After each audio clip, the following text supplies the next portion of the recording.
Greetings, APUSH. I wanted to give a quick short video checkup as I am recovering here at home.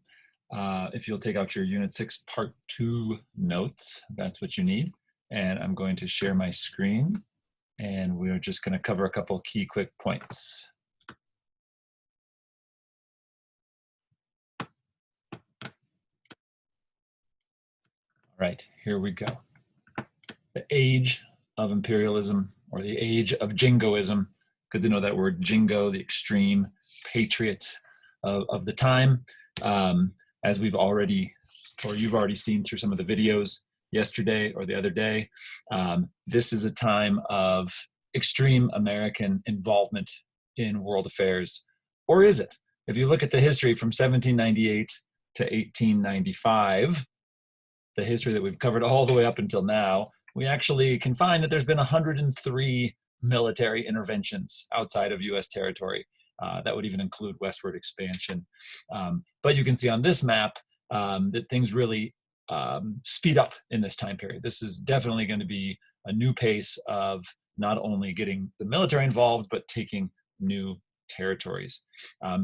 Now, there's already a video that you can watch on the questions of why does imperialism start to happen around the world at this time, things like the social Darwinism and the racial hierarchy ideas and religious ideas.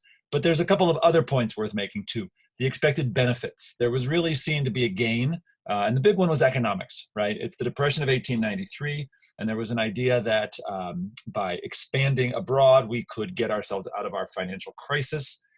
Also the idea of creating future investment, and you can really see the explosion of investment. And there is a debate between historians about whether the chicken came before the egg. Did the increase in investments lead to our imperial expansion, or did the imperial expansion lead to the increase in investments? You can decide where you lean on that. Also, you can just see exports and imports increasing dramatically as we become a part of the bigger world. Also worth noting where it says domestic conflict. Remember, in our last unit, we looked at the labor strikes and the labor unrest. And this is truly a time of dramatic unrest. The country's torn apart. How does imperialism help? Well, going to war brings the country together and takes attention away from the fighting going on within our own country. And also it was often this common idea that was, oh, you're going to join a labor union or go on strike, then we're going to draft you and send you off to fight a war across the world. And so it was there's definitely a connection between the domestic conflict of the time that we've already looked at. We should keep that in mind. Let's move on to the Spanish-American War. We're going to skip Hawaii in your notes. You saw the documentary on Hawaii. And if you have questions about Hawaii, when I come back, we can address that later. Cuba was a mess. Cuba had its own revolutionary movement for freedom from Spanish colonialism and Spanish abuse and Spanish misrule. When we sent in the USS Maine, I'm going to skip right to the story of the USS Maine because you already also saw the video on this. But I want you to take a minute to look through your notes. You can do this later, but you'll see there those newspaper articles. Really important to look at the way the story was told, the way it was portrayed, the fact that later on we find out that it was probably more of an accident rather than a Spanish attack. In fact, all the evidence points in that direction. And yet this becomes such a significant battle cry, right? And you can see here the classic political cartoon from the time. Spain is portrayed as not even human, Spanish people not even human. This gorilla ape-like monster that is Spain murdered the Maine sailors, which again, we find out later was not actually the case. And Spain was desperate to try to prove that point, but really unable to. This was a famous song, right, that was rushed into print and was heard across the country. And you can see again this idea of the murderers, the Spanish butchers, and this was all about the rallying cry of pulling the nation together to go to war against Spain. And we should keep this in mind when we think, compare it to the Mexican-American War looking backwards, but we'll also later compare it to things like the Gulf of Tonkin incident when we look at the Vietnam War. The way we start wars is a really critical part of history.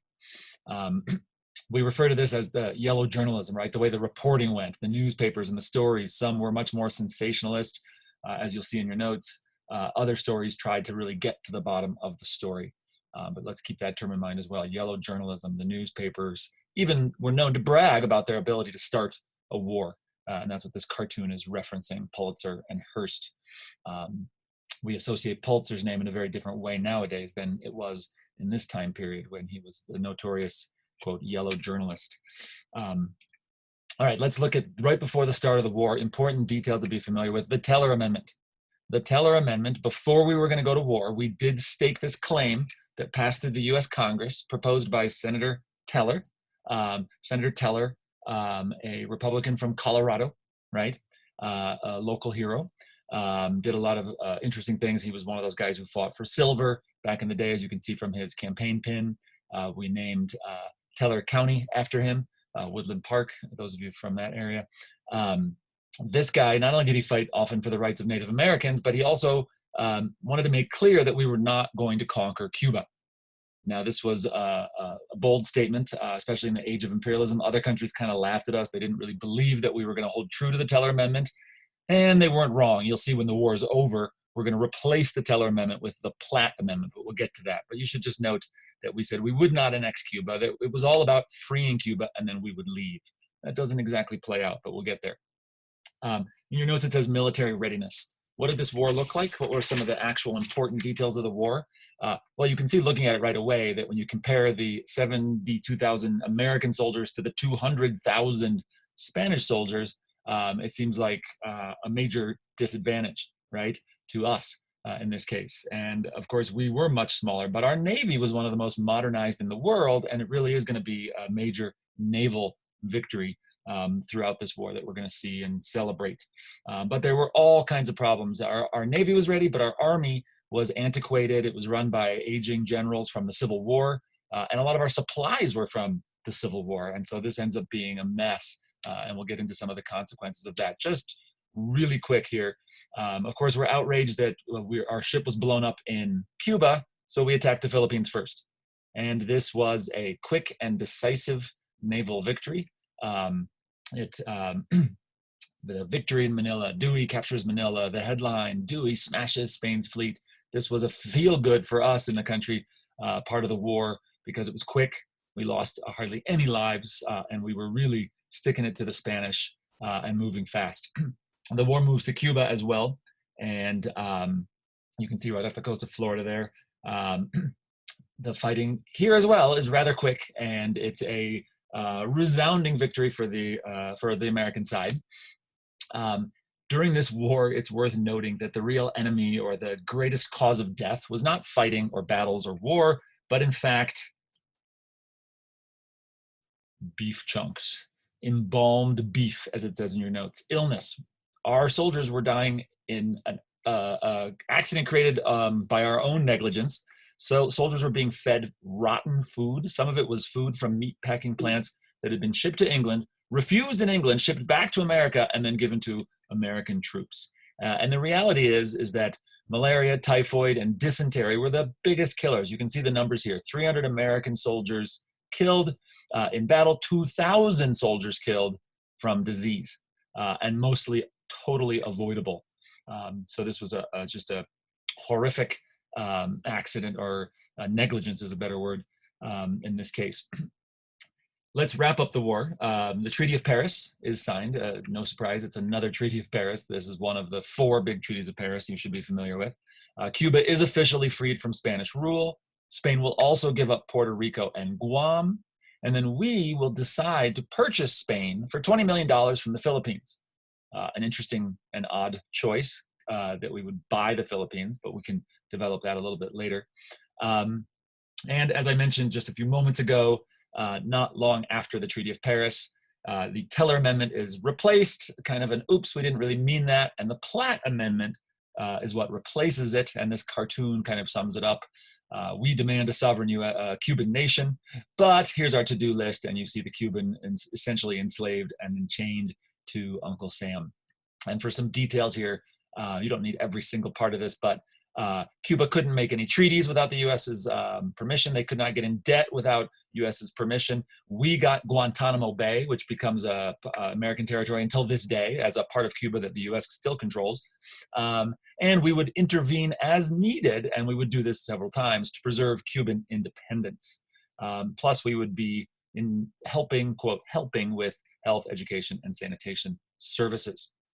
So there you have another cartoon from the time, the free Cuba, but it's clear that it's not entirely a free Cuba.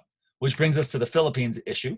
And that is in the next set of notes, Unit 6, Part 3. And I'll ask you to head over to those, and then you're going to follow the directions on those notes, and you're going to discuss. Here you have McKinley trying to decide, what do I do with the Philippines? Napoleon's looking at him, Caesar's looking at him, and you'll notice that Filipinos were drawn with the very racial or racist tropes of the same way African Americans were drawn at the time.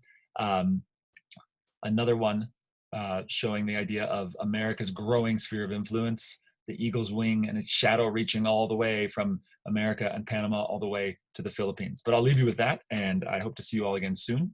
And please move on to the Unit 6, Part 3 notes.